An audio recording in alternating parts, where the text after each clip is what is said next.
ಗುರುಜಿ, ಕೊನೆಯ ವಿಭಾಗ ಸಂಸ್ಕಾರಗಳ ವಿಭಾಗದಲ್ಲಿ ಇವತ್ತೇನು ತಿಳಿಸ್ಕೊಡ್ತಾ ಇದ್ದೀರಾ ನಮ್ಮೆಲ್ಲರಿಗೂ? ಇವತ್ತಿನ ಸಂಸ್ಕಾರದಲ್ಲಿ ನಾವು ಜ್ಞಾಪಿಸಬೇಕಾಗಿದ್ದು ನಾಳೆ ದಿನ.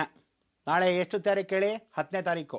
ಇವತ್ತು ಸಂಸ್ಕಾರದಲ್ಲಿ ನಾಳೆ ವಿಚಾರಗಳನ್ನು ಈಗಲೇ ಜ್ಞಾಪಿಸ್ಬಿಡ್ತಾ ಇದ್ದೀನಿ. ಗಮನ ಇಟ್ಟು ಸರಿಯಾಗಿ ಕೇಳ್ಕೊಳ್ಳಿ. ಆಮೇಲೆ ಹೇಳಲಿಲ್ಲ ಮಾಡಲಿಲ್ಲ ಅನ್ಕೊಂಡು ಕೂತ್ಕೋಬೇಡಿ. ಅರ್ಥ ಆಯ್ತಾ? ಎಲ್ಲರೂ ಬಿಳಿ ಎಕ್ಕದ ಎಲೆಗಳನ್ನು, ನಾಳೆ ರಥಸಪ್ತಮಿ, ಆ ರಥಸಪ್ತಮಿಗೆ ಮಂತ್ರ ಬರ್ಕೊಳ್ಳಿ. ಸರಿಯಾಗಿ ಹೇಳ್ತೀನಿ. ಈ ಮಂತ್ರನ ಹೇಳ್ಕೊಂಡು ಸ್ನಾನ ಮಾಡಬೇಕು. ಬಾತ್ರೂಮಲ್ಲಿ ಗಂಟೆ ಸ್ನಾನ ಮಾಡ್ತಾರೆ, ನೀರು ವೇಸ್ಟ್ ಆಗುತ್ತೆ. ಹೇಳಿದ್ದೀನಿ. ಕೆಲವರಂತೂ 2 ಗಂಟೆ ಕಾಲ ಅದೇನು ಸ್ನಾನ ಮಾಡ್ತಿರೋ ಇನ್ನೊಬ್ರು ಬಾ ಅಂತ ಇರಬೇಕು. ಅದಕ್ಕೆ ಹೇಳೋದು, ಅಟ್ಯಾಚ್ ಬಾತ್ರೂಮ್ ಮಾಡಬೇಡಿ ಗೂಗುಗಳ ಅಂತ. ಅದೇ ಬೇರೆ ಇದೇ ಬೇರೆ ಇದ್ರೆ ಇವ್ನು ಪಡೆಯೋನು ಅವ್ನು ಪಡೆದವ್ನು ಹೋಗ್ಬೋದು. ಇಲ್ದೇ ಅವ್ನು ಬರೋವರೆಗೂ ಕಾಯ್ತಾ ಇರಬೇಕು. ಇಲ್ಲಿ ಏನಾಗುತ್ತೆ ಅಂದರೆ, ಜೀವನದಲ್ಲಿ ಪ್ರತಿಯೊಬ್ಬರು ಮನುಷ್ಯನು ಮಾಡ್ಕೊಂಡಿದ್ದು ಆ ಕಾಲದಲ್ಲಿ ಏನಿತ್ತು, ಓಲ್ಡ್ ಈಸ್ ಗೋಲ್ಡ್, ಅದೆಲ್ಲ ಒಂದು ಸಿಸ್ಟಮ್ ಆಗಿ ಇಟ್ಟಿದ್ರು. ಜೀರ್ಣಶಕ್ತಿ 1-2 ಮಾತ್ರ ಯಾವ ಕಾಲಕ್ಕೂ ತಡ್ಕೊಳಕ್ಕೆ ಸಾಧ್ಯವಿಲ್ಲ. ಅದನ್ನೆಲ್ಲ ಸರಿತಿದ್ದುಪಡಿಸ್ಕೋಬೇಕು. ಜೀವನದಲ್ಲಿ ಪ್ರತಿಯೊಂದು ಪ್ರಾಕ್ಟಿಕಲ್ ಥಿಂಕಿಂಗ್ ಇರಬೇಕು. ಇಲ್ಲದೆ ಏನಾಗುತ್ತೆ ಗೊತ್ತಾ, ನಿಗೂಢವಾಗಿ ಹಾಗೇ ಕೂತಿರುತ್ತೆ. ಕೆಲವರು ಯಾವತ್ತು ಇನ್ಫೀರಿಯಾರಿಟಿಯಾಗಿ ಯೋಚನೆ ಮಾಡಬಾರ್ದು, ಸುಪೀರಿಯಾಗಿ ಯೋಚನೆ ಮಾಡಬೇಕು. ಏನಾದರೂ ಹೇಳಬೇಕಾದ್ರೆ ಸ್ಪಷ್ಟವಾಗಿ ಹೇಳ್ಬಿಡ್ಬೇಕು. ಅದನ್ನೆಲ್ಲ ಒಳಗಿಟ್ಕೊಂಡು ಏನು ಅನ್ಕೊಂತಾರೋ ಏನೋ, ಯಾಕೋ ಹೇಗೆ, ಇದೆಲ್ಲ ಬೇಕಾಗಿಲ್ಲ. ಎಲ್ಲ ಸರಿ ತಿದ್ದುಪಡಿಸ್ಕೊಳ್ಳೋಕ್ಕೆ ಹೇಳ್ತಕ್ಕಂಥದ್ದು ಏಕೈಕ ಕಾರ್ಯಕ್ರಮ ನಮ್ಮದು. ಏನಂತೀರಾ? ಹೌದಲ್ವಾ? ಸರಿ, ಮಂತ್ರ ಬರ್ಕೊಳ್ಳಿ.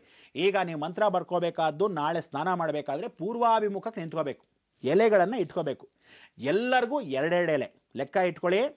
ಒಂದು ಕಡೆ ಅಂದರೆ ತಲೆಯ ಮೇಲೆ, ಶಿರಸ್ಸಿನ ಮೇಲೆ 2 ಎಲೆ, ಬೆನ್ನ ಮೇಲೆ ಭುಜದ ಮೇಲೆ 2 ಎಲೆ, ಈ ಕಡೆ ಭುಜದ ಮೇಲೆ 2 ಎಲೆ, ಎದೆಯ ಮೇಲೆ 2 ಎಲೆ, ತೊಡೆಗಳ ಮೇಲೆ, ಈ ತೊಡೆ ಮೇಲೆ 2 ಎಲೆ, ಈ ತೊಡೆ ಮೇಲೆ ಎಷ್ಟಾಯ್ತು?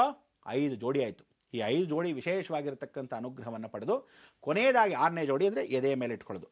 ಷಟ್ಕುಕ್ಷಿ ಅಂದರೆ 6 ಹೊಟ್ಟೆ ಉಳ್ಳವಳು ಜಗನ್ಮಾತೆ. 6 ಹೊಟ್ಟೆ ಒಳಗಿಂದ ಬಂದಿರತಕ್ಕಂಥವು ನಾವು ಅಣುಗಳು. ಶುಕ್ರ ಚೆನ್ನಾಗಿದ್ರೇ ಸಂತಾನ ಅಭಿವೃದ್ಧಿ. ಅಂದರೆ ಭೂಮಿಗೆ ನಾವು ಬಂದ್ಬಿಟ್ರು ತಾಯಿ ಮುಖಾಂತರ, ಗರ್ಭದ ಮುಖಾಂತರ, ಋಣ ಮುಖಾಂತರ. ಅಂದರೆ ಶಿರಸ್ಸಿನಲ್ಲಿ ಪ್ರಾಣ ಹೋಗೋದು ಇಲ್ಲೇ, ಪ್ರಾಣ ಹೋಗೋದು ಇಲ್ಲೇ, ಅವನ ಸ್ಮರಣೆ ಮಾಡ್ಕೋಬೇಕು. ಭುಜದಲ್ಲಿ ಬಲಭಾಗದಲ್ಲಿ ಕೇತು ದರ್ಶನ. ಆ ಕೇತು ಅಂದರೆ ಮೋಕ್ಷ. ಕೇತು ಮೋಕ್ಷ ಸ್ಥಾನವನ್ನು ಕೊಡ್ತಾನೆ, ಅಲ್ಲಿಗೆ ಆ ಕಡೆ ಕೊಡಬೇಕು. ವಿದ್ಯಾ ಜ್ಞಾನ ಶಕ್ತಿಯನ್ನು ಕೊಟ್ಟು ಮೋಕ್ಷ ಸ್ಥಾನ. ಆರೋಗ್ಯವನ್ನು ರೋಗ ಸ್ಥಾನದಲ್ಲಿ ಕೂತಿರೋನು, ಪರಿವರ್ತನೆ ಮಾಡೋನು ರಾಹು ತತ್ವ. ಅದಕ್ಕೆ ರಾಹುಗೆ ಸ್ಮರಣೆ. ಅದಕ್ಕೆ ಎಡಭಾಗದಲ್ಲಿ ಯಾವತ್ತಿದ್ರೂ ಸುಬ್ರಹ್ಮಣ್ಯ ಸ್ಮರಣೆ, ಬಲಭಾಗದಲ್ಲಿ ಯಾವತ್ತಿದ್ರೂ ಮಹಾಗಣಪತಿ ಸ್ಮರಣೆ. ನೋಡಿ, ನಮ್ಮ ಪಕ್ಕದಲ್ಲೂ ಗಣೇಶ ಸುಬ್ರಹ್ಮಣ್ಯ ಇದ್ದೇ ಇರ್ತಾರೆ ಯಾವಾಗಲೂ. ಹಾಗೆ ಆ ಪರಿವರ್ತನೆ ಮಾಡಿಕೊಂಡು ತೊಡೆಯ ಮೇಲೆ, ಅದಕ್ಕೆ ಏನು ಹೇಳ್ತೀವಿ, ಚಿರಂಜೀವಿ ಚಿರಂಜೀವಿ ಸತ್ಪುರುಷ ಚಿರಂಜೀವಿ ಅಂತ. ಅಂದರೆ ಈ ಚಿರಂಜೀವಿ ಅನ್ನೋದು ಪ್ರತಿಯೊಬ್ಬನು ದೇವತಾನುಗ್ರಹದಲ್ಲಿ 7 ಜನ ಚಿರಂಜೀವಿಗಳು. ಆ 7 ಜನ ಚಿರಂಜೀವಿಗಳೇ ಕುದುರೆಗಳಿದ್ದ ಹಾಗೆ. ಸೂರ್ಯನು ಸಾಕ್ಷಾತ್ ಭಗವಂತ ಇದ್ದ ಹಾಗೆ. ಮಧ್ಯೆ ಚಲಾಯಿಸ್ತಕ್ಕಂಥವನು ಮಾಯೆ. ಆ ಮಾಯೆ ಇರೋನು ಯಾರೋ? ಅರುಣ. ಅದಕ್ಕೆ ಸೂರ್ಯನಿಗೆ ಸಾರ್ಥಿ ಆಗಿರ್ತಕ್ಕಂಥ ಅರುಣ. ಅಣು ಅಂದರೆ 2, ಉರ ಅಂದರೆ ತೊಡೆ ಇಲ್ದಿದ್ದವನು. ತೊಡೆ ಇಲ್ದಿದ್ದವನು ಆ ಸೂರ್ಯನ ಸಾರಥಿ. ಕೆಂಪ ಕಿರಣಗಳ ಕೂತಿರ್ತಾನೆ. ಸೂರ್ಯನು ಶ್ವೇತ ಅಶ್ವದ ಮೇಲೆ ಕೂತಿರ್ತಾನೆ. ಅಶ್ವಗಳು 7 ಜನಗಳು: ಅಶ್ವತ್ಥಾಮ, ಬಲಿ, ವ್ಯಾಸ, ಕೃಪಾ, ಹನುಮಾನ್, ವಿಭೀಷಣ, ಪರಶುರಾಮ. ಸಪ್ತೈತೆ ಚಿರಂಜೀವಿ. ತಾಯಿಂದ್ರ ಆದವ್ರು ನೀರನ್ನು ಹಾಕಬೇಕು.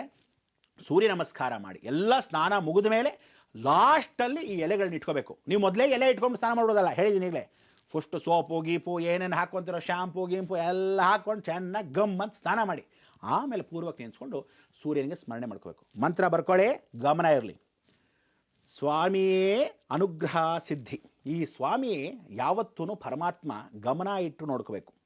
ಈ ಸ್ವಾಮಿ ಅನ್ನೋನು ಯಾರು ಅಂದರೆ ಜಗದೀಶ್ವರ ಕೃಪಾ ಕಟಾಕ್ಷ. ಜಗದೀಶ್ವರ ಅಂದರೆ ಸೂರ್ಯ ಸುಮ್ಮನೆ ನೋಡಬಾರ್ದು. ಯಾವತ್ತು ಸೂರ್ಯನ ಅನುಗ್ರಹವನ್ನು ಹೇಗೆ ನೋಡಬೇಕು ಅಂದರೆ, ಸಾಕ್ಷಾತ್ ಈಶ್ವರನ 3ನೇ ಕಣ್ಣು ಇದ್ದಾಗ ನೋಡಬೇಕು. ಆ 3ನೇ ಕಣ್ಣು ಉತ್ತರಕ್ಕೆ ತಿರುಗ್ದ ಅಂದರೆ ಮುಚ್ಚಿರೋ ಕಣ್ಣು ತೆಗಿತಾನೆ. ಅಂದರೆ ಶಿವರಾತ್ರಿ ಜ್ಞಾಪಕ ಇಟ್ಕೊಳ್ಳಿ, ಅವನು ನಿದ್ರಾವಸ್ಥೆಯಲ್ಲಿರೋದನ್ನು ಎಬ್ಬಿಸ್ತಾ ಇದ್ದೀವಿ. ಅವನಿಗೆ 3 ಕಣ್ಣುಗಳು ಈಶ್ವರನಿಗೆ. 2 ಕಣ್ಣು ಮುಚ್ಚಿದಾಗ 3ನೇ ಕಣ್ಣು ತೆಗಿತಾನೆ. 3ನೇ ಕಣ್ಣು ಮಾತ್ರ ಮುಚ್ಚಿದಾಗ 2 ಕಣ್ಣು ತೆಗಿತಾನೆ. 3 ಮುಚ್ಚಿದಾಗ ನಾವೆಲ್ಲ ಗೋವಿಂದ. ಅದಕ್ಕೋಸ್ಕರ ಈ ಪರಿವರ್ತನೆ ಆಗ್ತಕ್ಕಂಥ 3ನೇ ಕಣ್ಣನ್ನ ಸೂರ್ಯನ ಯಾವತ್ತೂ ತಿಳ್ಕೊಳ್ಳಿ. 3ನೇ ಕಣ್ಣು ಅಭಿವೃದ್ಧಿ ಸಾಕ್ಷಾತ್ ಸೂರ್ಯ. ಅದಕ್ಕೆ ಪ್ರತ್ಯಕ್ಷ ದೈವವಾಗಿರ್ತಕ್ಕಂಥ ಸೂರ್ಯನ ಯಾವತ್ತೂ ಇಡೀ ಜಗತ್ತಿನ ಇವತ್ತಿನ ಸಂರಕ್ಷಣೆ ಮಾಡತಕ್ಕಂಥವನು ನಾಳೆ ನಮಗೆ ವಿರೋಧವಾಗ್ತಾ ಇದೆ. ಯಾಕೆಂದರೆ ಅಷ್ಟು ಶಾಖ ತಡ್ಕೊಳಕ್ಕಾಗ್ತಾ ಇಲ್ಲ. ಇಂಥ ಒಂದು ಶಾಖಕ್ಕೆ ಪರಿವರ್ತನೆ ಮಾಡ್ತಕ್ಕಂಥ ಸೂರ್ಯನ ರಥಸಪ್ತಮಿ ತನ್ನ ಇಡೀ ರಥವನ್ನು ಆ ದಿಕ್ಕನ್ನೇ ಬದಲಾಯಿಸಿ ಉತ್ತರಕ್ಕೆ ಬರ್ತಾ ಇದ್ದಾನೆ. ಉತ್ತರಾಯಣ ಪುಣ್ಯಕಾಲ. ಅದಕ್ಕೆ ನೀವು ಅದನ್ನು ಸ್ಮರಣೆ ಮಾಡ್ಕೋಬೇಕು. ಸಪ್ತ ಸಪ್ತ ಮಹಾಸಪ್ತ. ಸಪ್ತ ಸಪ್ತ ಮಹಾಸಪ್ತ, 7 ಸಪ್ತಗಳು. ಸಪ್ತ ಸಪ್ತ ಮಹಾಸಪ್ತ. ಸಪ್ತ ದ್ವೀಪ ವಸುಂಧರ. ಸಪ್ತ ದ್ವೀಪಗಳು. ನಮ್ಮಲ್ಲಿ 7 ಖಂಡಗಳೇ ಇರೋದು. ಈ ಭೂಮಿಯಲ್ಲಿ ಪೂರ್ತಿ 7 ಖಂಡಗಳಾಗಿದೆ. ಅದಕ್ಕೋಸ್ಕರ ಸಪ್ತ ದ್ವೀಪ ವಸುಂಧರ. ವಸುಂಧರ ಅಂದರೆ ನಾವು ಭೂಮಿ. ಆ ಭೂಮಿ ಎಷ್ಟು ಸುಂದರವಾಗಿದೆ. ಅದಕ್ಕೆ ಸಪ್ತ ಸಪ್ತ ಮಹಾಸಪ್ತ, ಸಪ್ತ ದ್ವೀಪ ವಸುಂಧರ, ಸಪ್ತಾರ್ಕ ಮಹಾದೇವ. ಅರ್ಕ ಅಂದ್ರೇನು? ಅರ್ಕದ ಎಲೆ. ಯಾವುದದು? ಬಿಳಿ ಎಕ್ಕದು ಅರ್ಕ. ಸಪ್ತಾರ್ಕ 7 ದಿಕ್ಕಲ್ಲಿ ಸಪ್ತಾರ್ಕ ಮಹಾದೇವ.